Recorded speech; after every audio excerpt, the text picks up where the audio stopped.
with Chef Richard's Kitchen. I'm Chef Richard Miller. This is actually part 2 of a 2-part crostini appetizer video that I'm doing.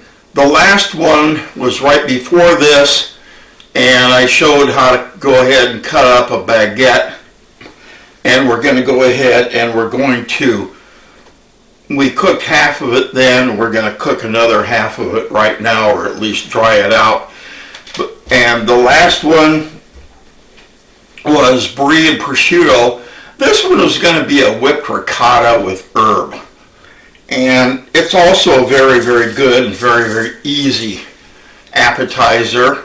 And although I'm going to take the brie and prosciutto to a Christmas dinner, I may take this as well, just to see how, depends on what it comes out like. So the first thing we do, if you go and look at the previous video, you'll see me cutting up the baguette into probably 3/16 to 1/4 inch slices. And I'm not that good, good doing that precision with a regular knife.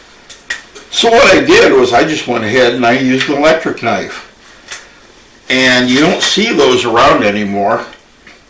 I remember when I was a kid and just getting started, cooking, they were everywhere. You couldn't hardly go to a department store without, seeing all these rows and rows of electric knives. They've kind of gone by the wayside now. And it's kind of a shame because it was a very good way to cut things very precisely and very fast.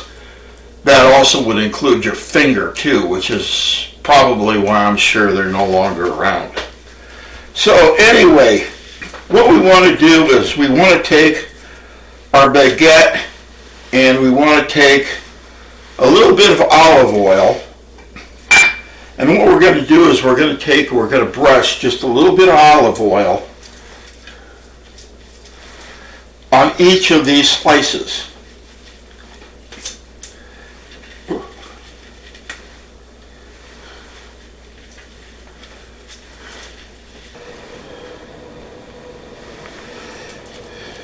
There.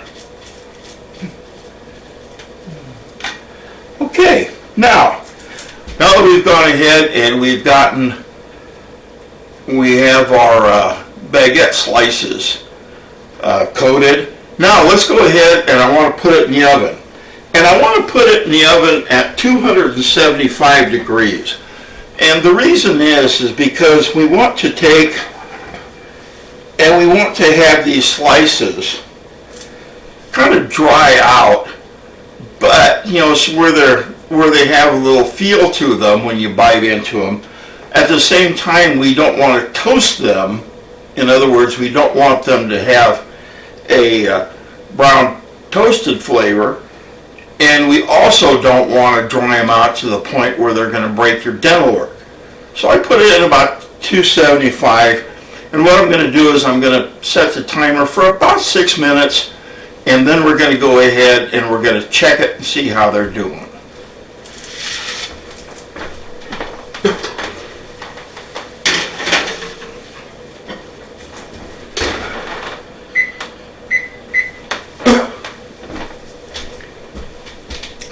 Okay, I've set a timer for 6 minutes, so as soon as it goes off, we'll take a look at them and we'll see how they're doing.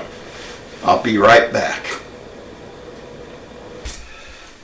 Alright, it's been 6 minutes, so let's take a look and see how they're doing. I can feel that they've stiffened up just a little bit.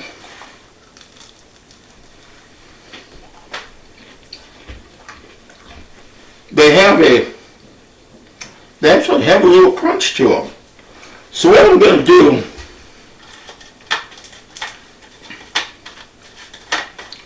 is I'm just going to go ahead and turn them over.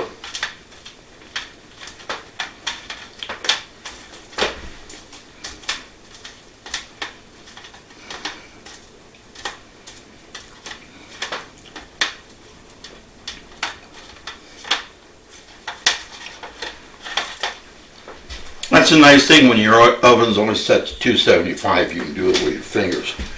And I'm going to put them in for probably about 2 more minutes.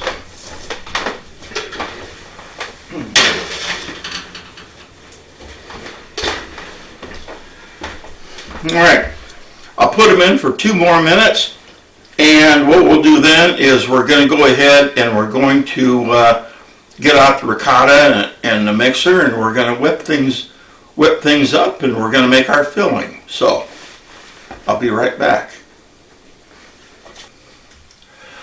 It's been 2 minutes, and I went ahead and took out our bread slices, and they're done just right. They have a little crunch, but they're not to the point where they're, like completely dried out either. And the olive oil on there, gives them a very good taste. So what we're going to do now is we're going to make our topping. And what I want to start out with is putting in about, 1.5 cups of ricotta cheese. And I'm also going to put in probably,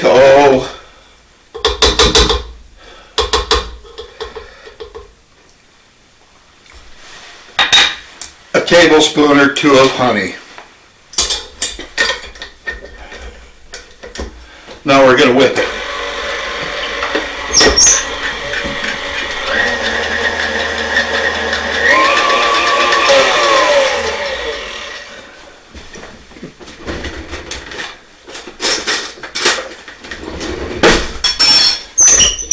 Alright, now let's take a quick taste.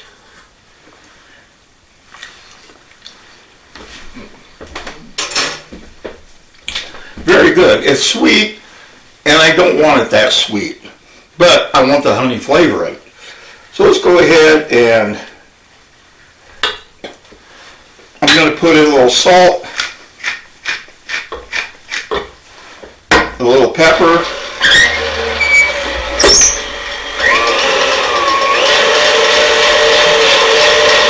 and let's let it whip up again.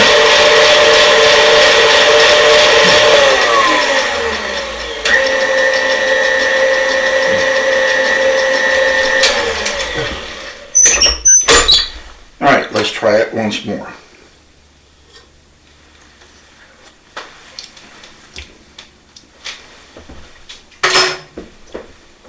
Much better. Now I'm going to take and I'm going to put in, probably a tablespoon of chopped basil and probably, about a teaspoon of chopped rosemary.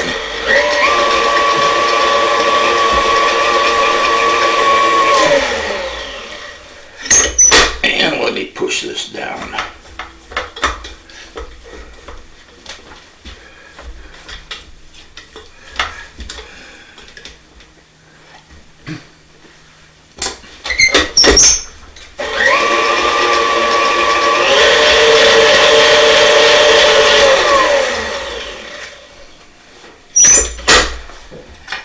Alright,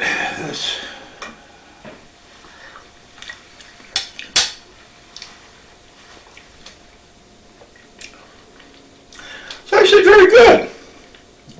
Actually very good. I think I'm going to put just a little more salt and pepper in there though.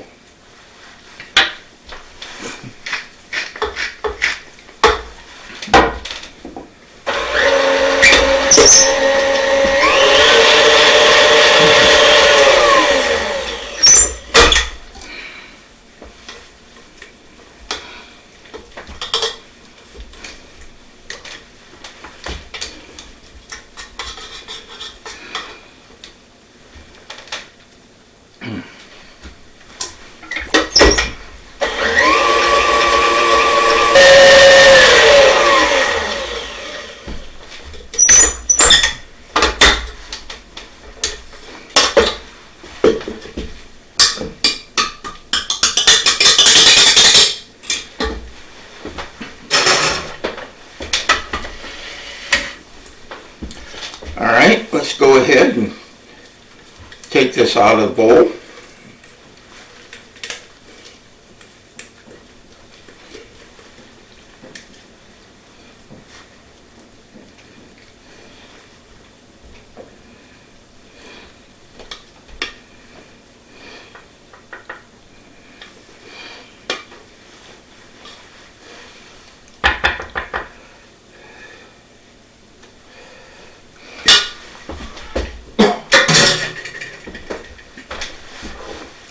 All right, let me put the mixer up and bring the little bread crust over here, and we'll go ahead and we'll make our crostinis, and then we'll get a chance to, one, try them, and number two, we'll plate.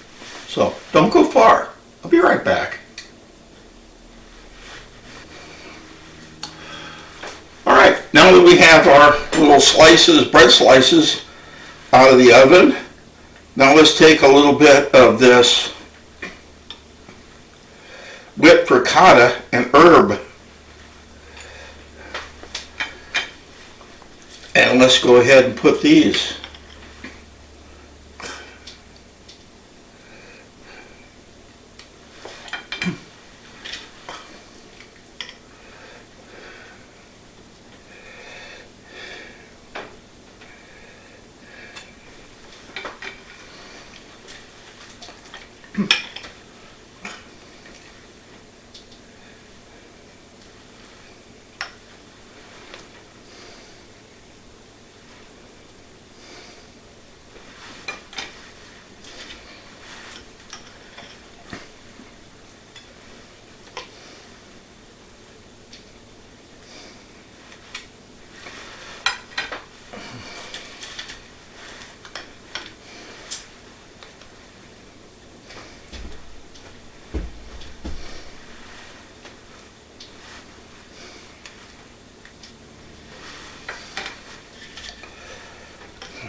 All right, now that we have the topping put on all of them, what I'm going to do is I'm going to take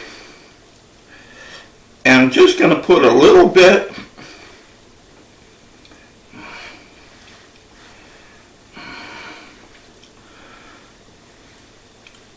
of this ground basil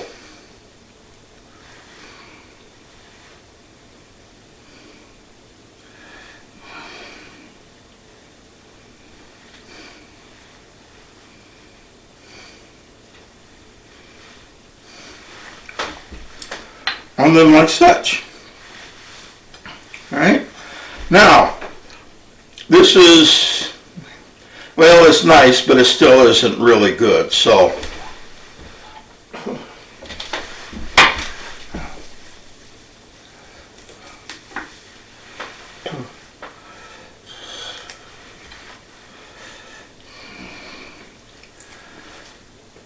we'll just put a few sprigs of parsley around. Parsley pretty much goes with about anything.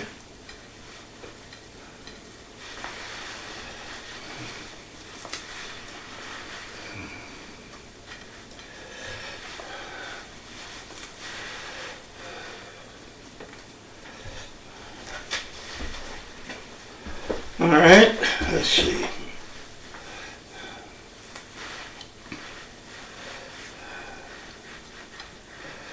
One more to go around.